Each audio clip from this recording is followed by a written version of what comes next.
الحمدللہ رب العالمین والصلاة والسلام علی سید الانبیاء والمرسلین وآلہ وصحبہ اجمعین۔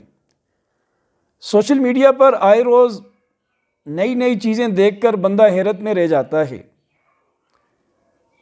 کبھی ہم دیکھتے ہیں کہ زمین کے باشندگان آسمان کو پتھروں سے مارنے کی کوشش کر رہے ہیں۔ زمین میں بسنے والے وہ آسمان بلندیوں پر رہنے والوں کا مذاق اڑا رہے ہیں۔ وہ مامون الرشید ایک دفعہ اپنے جاہو جلال لشکر کے ساتھ محل سے جب نکلا تو ایک بھنگی نے اسے دیکھا اور کہا کہ یہ میری نظروں سے گر چکا ہے۔ ان کے بھائی کے ساتھ جو معاملات ہوئے تھے امین کے ساتھ، اس کو لے کر کہا۔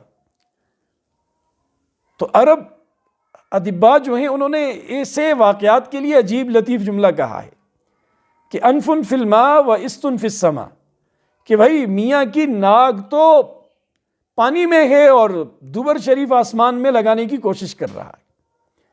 یعنی خود سے بڑوں کے اوپر آواز لگانا یا ان کا مذاق اڑانا۔ ایسا ہی منظر میں نے دیکھا کہ جب ایک انجینئر وہ شیخ الاسلام مفتی تقی عثمانی صاحب کا مذاق اڑا رہا ہے، ان کا تمسخر اڑا رہا ہے اور ہنس کر ایک استہزاء کے طور پر ان کا تذکرہ کر رہا ہے، اس بات کو لے کر کہ مفتی تقی عثمانی صاحب نے اپنی ایک بیان میں کہا کہ امام ابو حنیفہ صاحب رحمۃ اللہ علیہ جب وضو کیا کرتے تھے تو انہیں وضو کے قطروں میں اپنے گناہ دھلتے ہوئے نظر آتے تھے۔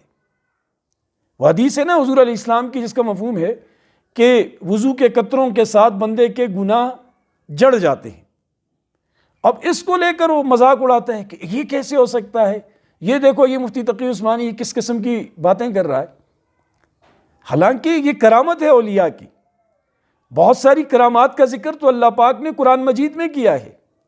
وہ حضرت سلیمان علیہ السلام کا ہمنشین ہو جو 1200 کلومیٹر دور سے تخت کو پلک جھپکنے میں حضرت سلیمان علیہ السلام کے سامنے لا کر رکھ دیتا ہے۔ وہ حضرت مریم کا پورا واقعہ ہو جو کرامات سے بھرا ہوا ہے، نبی تو نہیں تھی وہ حضرت موسیٰ علیہ السلام کی والدہ کا ذکر ہو، ان کی کرامات کا ذکر ہو، کیسے انہوں نے بچے کو صندوق میں ڈالا اور دریا کے حوالے کیا۔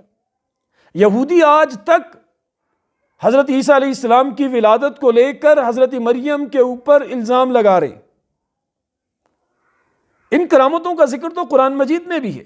اب ظاہر ہے جو حضور سے پہلے کرامات ہوئی ان کا ذکر قرآن مجید میں ہو سکتا ہے، اور جو حضور علیہ السلام کے زمانے میں ہوئی ان کے بعد ہوئی تو اب تو قرآن کا نزول ختم ہو چکا ہے، وہ اللہ پاک نے وحی کا سلسلہ منقطع کر دیا ہے۔ تو ظاہر یہ کرامتیں تو ہوتی ہیں اولیاء سے۔ ہاں یہ ہے کہ کرامت کوئی بندہ خود سے نہیں صادر کر سکتا، یہ اللہ کے حکم کے تابع ہوتی ہیں کہ جب بندہ، وہ حدیث میں نا کہ جس کا مفہوم ہے کہ جب بندہ اللہ پاک کی مکمل طور پر اطاعت کرتا ہے تو اللہ کیا فرماتے ہیں، میں اس کا ہاتھ بن جاتا ہوں، میں اس کی آنکھ بن جاتا ہوں، میں اس کے کان بن جاتا ہوں، میں اس کے پاؤں بن جاتا ہوں۔ مطلب کیا، وہ جو کرنا چاہے میری مدد اس کے ساتھ ہو جاتی۔ اس کو لے کر مرزا صاحب وہ مفتی تقی صاحب کا مذاق اڑانے کی کوشش کر رہے ہیں۔ افسوس ہوتا ہے۔ مفتی تقی صاحب کون ہیں؟ یعنی وہ جن کے درس میں مسجد نبوی اور حرم شریف کے امام بیٹھنا سعادت سمجھتے ہیں، وہ جب تشریف لاتے ہیں تو حرمین کے امام ان کے استقبال کے لیے کھڑے ہوتے ہیں۔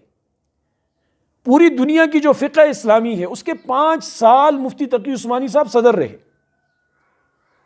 حالانکہ عرب کسی کو ماننے کے لیے تیار نہیں ہوتے، دوسرے عجم کو اسپیشلی، لیکن ان کی علمی بالادستی ان کے اوپر ایسی چھائی رہی کہ وہ مجبور ہو گئے ان کو اپنا امیر اور صدر بنانے پر۔ ان کے بارے میں یہ بندہ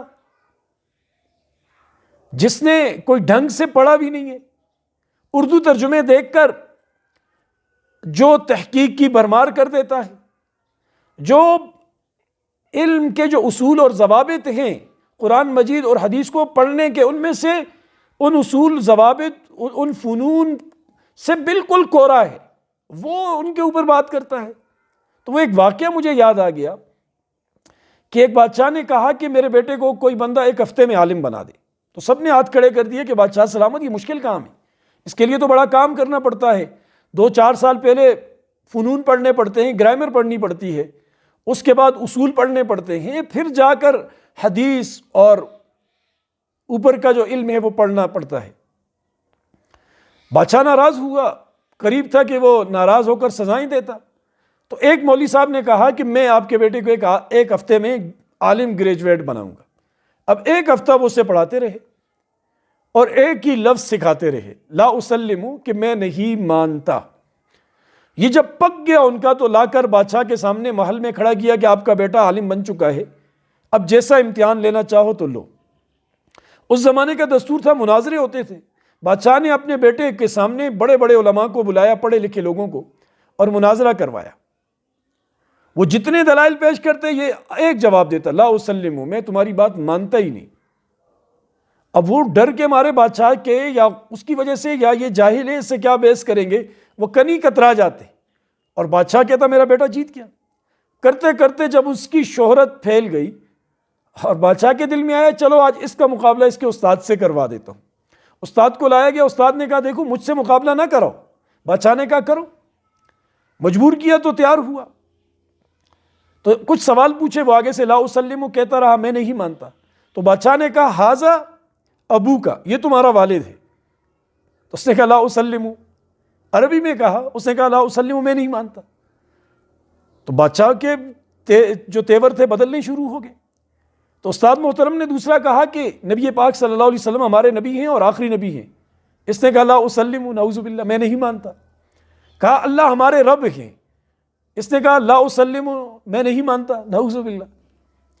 تو بادشاہ غصے سے لال پیلا ہو گیا اور استاد سے کہنے لگا یہ کیا میرے بیٹے کو تم نے کافر بنا دیا، یہ کس قسم کا علم پڑھایا ہے؟ تو اس نے کہا بادشاہ سلامت ناراض مت ہو، ایک ہفتے کا مولوی ایسے ہی ہوتا ہے، ایک ہفتے کا گریجویٹ مرزا ہی کی طرح ہوتا ہے، جو بس میں نے نہیں ماننا، امام ابو حنیفہ کو نہیں ماننا، صحابہ کو نہیں ماننا، فلاں کو نہیں ماننا۔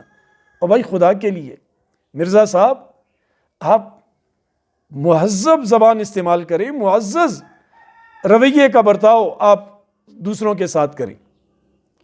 آپ نے اگر اعتراض کرنا ہی ہے نا تو جن لوگوں نے ان واقعات کو لکھا اپنی کتابوں میں ان پہ کریں نا، ذرا کر کے دیکھیں، ابن حجر اسقلانی پہ کریں، البانی پر کریں، ملا علی قاری پر کریں، جنہوں نے ان واقعات کو اپنی کتابوں کی زینت بنایا ہے۔ اور آپ آ کر نیچے کبھی فضائل اعمال کے اوپر لے کر بات کرتے ہیں، کبھی آپ علماء دیوبند پہ بات کرتے ہیں، کبھی آپ علماء بریلوی جو مکتبہ فکر کے علماء ہیں ان پہ بات کرتے ہیں۔ ایسا کرنے سے کچھ نہیں بن سکتا، آپ کی کچھ ہوا ہو سکتی ہے، نہ آپ کے پلے دنیا پڑنی ہے اور نہ آخرت پڑنی ہے۔ تو اس لیے آپ سے میری عرض ہے، گزارش ہے کہ خدا را تمیز کا دامن اپنے ہاتھ میں لیں، شائستگی اخلاق کے ساتھ بات کریں اور ہر چیز کو بلا تحقیق رد نہ کریں۔ اللہ پاک مجھے آپ کو عمل کی توفیق نصیب